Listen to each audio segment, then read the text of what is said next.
नमस्कार। मौर्य साम्राज्य से संबंधित यह वीडियो है इतिहास का। पहला प्रश्न है, चंद्रगुप्त मौर्य के साम्राज्य की सीमा मिलती थी किससे मिलती थी? ईरान से, इराक से, इटली से या इथोपिया से? देखिए, चंद्रगुप्त मौर्य के साम्राज्य की सीमा मिलती थी किससे मिलती थी? ईरान से मिलती थी। अगला प्रश्न है, मुद्रा राक्षस पर टीका किसने लिखी? किसने लिखी मुद्रा राक्षस पर टीका? एरियन, चाणक्य, धुंडीराज, सूरसेन।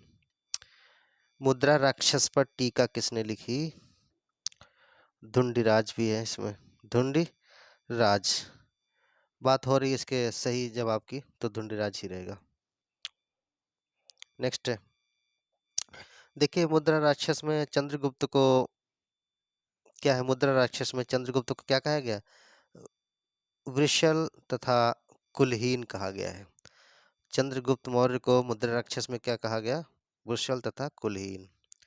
अगला प्रश्न है, प्रश्न नंबर तीसरा, प्रथम रूप से स्थापित भारतीय साम्राज्य माना जाता है, कौन सा माना जाता है? कनिष्क द्वारा, हर्ष द्वारा, समुद्रगुप्त द्वारा या चंद्रगुप्त मौर्य द्वारा? प्रथम रूप से स्थापित भारतीय साम्राज्य माना जाता है। तीसरा प्रश्न है, चंद्रगुप्त मौर्य द्वारा। चाणक्य को बचपन में किस नाम से जाना जाता था? चाणक्य को बचपन में किस नाम से जाना जाता था? चाणक्य, विष्णुगुप्त, स्कंदगुप्त या देवगुप्त? किस नाम से जाना जाता था? विष्णुगुप्त से। निम्न में से किस ग्रंथ की तुलना मक्केवेली प्रिंस से की जाती है? देखिए, किस ग्रंथ की तुलना मक्केवेली के प्रिंस से की जाती है? कौटिल्य के अर्थशास्त्र से, तिरुवल्लुवर का तिरुकुरल से, या वात्स्यायन का कामसूत्र से, या जयदेव की गीत गोविंद से? किससे? किस ग्रंथ की तुलना मक्केवेली के प्रिंस से की जाती है? किससे की जाती है यहाँ पर? कौटिल्य के अर्थशास्त्र की। भारत का प्रथम अस्पताल एवं औषधि बाग निर्माण करवाया किसने करवाया?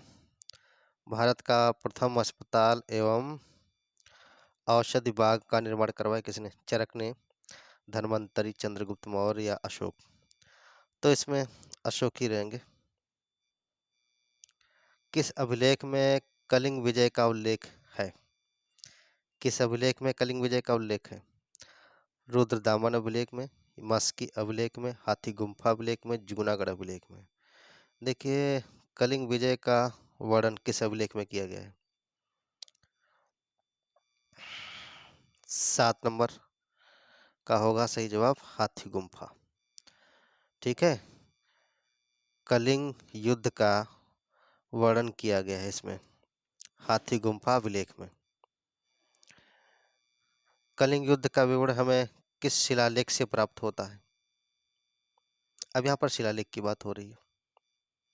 यह है अभिलेख, हाथी गुम्फा अभिलेख, और शिलालेख की बात हो रही है। कलिंग युद्ध का विवरण हमें किस शिलालेख से प्राप्त होता है? रुम्मणदेही स्तंभलेख, या प्रथम लघु शिलालेख, अशोक के 13वें शिलालेख, या हेनसांग के विवरण द्वारा? किससे होगा? 8वें का क्या होगा? इसमें अशोक के 13वें शिलालेख में इसका वर्णन किया गया है, कलिंग युद्ध का। अशोक के शासनकाल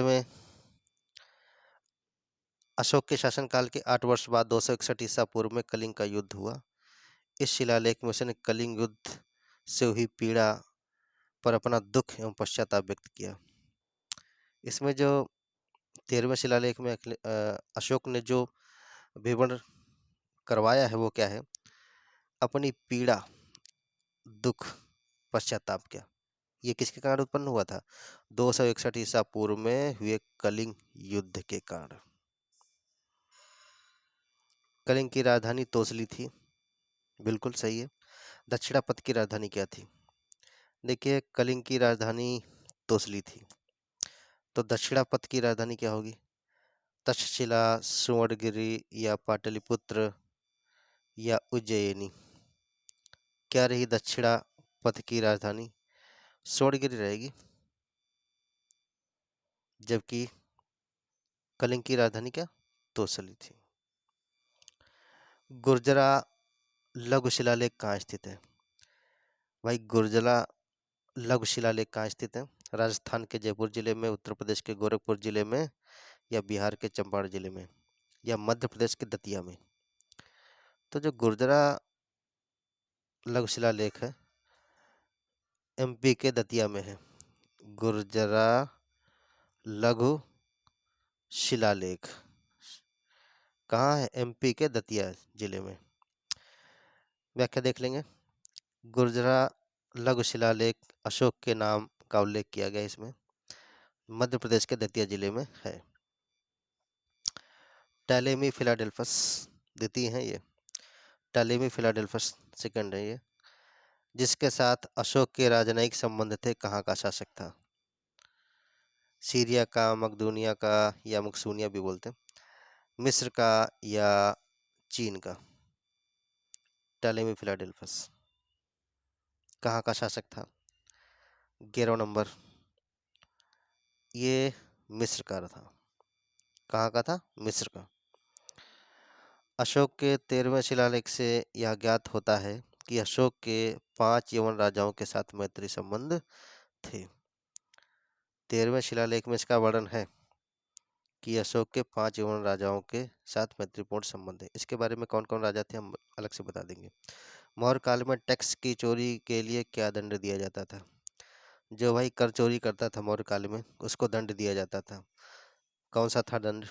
सामानों की कुर्की, कारावास, मृत्यु दंड, या जिला बदर?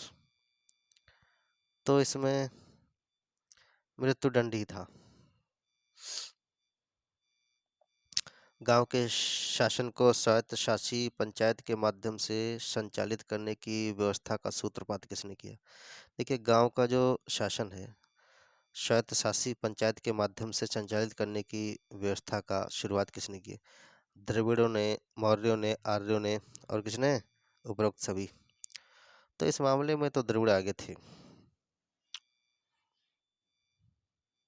नेक्स्ट, पंकोदक संनिरोधे मौर्य प्रशासन द्वारा लिया जाने वाला किस प्रकार का जुर्माना था? पंकोदक संनिरोधे एक प्रकार का जुर्माना था मौर्य शासन में। यह किस प्रकार का जुर्माना था? मंदिर को गंदा करने का, कूड़ा फेंकने का, पीने के पानी को गंदा करने का, या सड़क पर कीचड़ फैलाने का? भाई सड़क पर कीचड़ फैलाया जाता था तो इस प्रकार का जुर्माना वसूला जाता था। ठीक है। पंकोदक संनिरोधे मौर्य काल में राजस्व वसूलने से संबंधित था। देखिए, मौर्य काल में राजस्व जो वसूलते थे उनको क्या कहा जाता है? अंतपाल, समाहर्ता, प्रदेष्टा, या व्यवहारिका?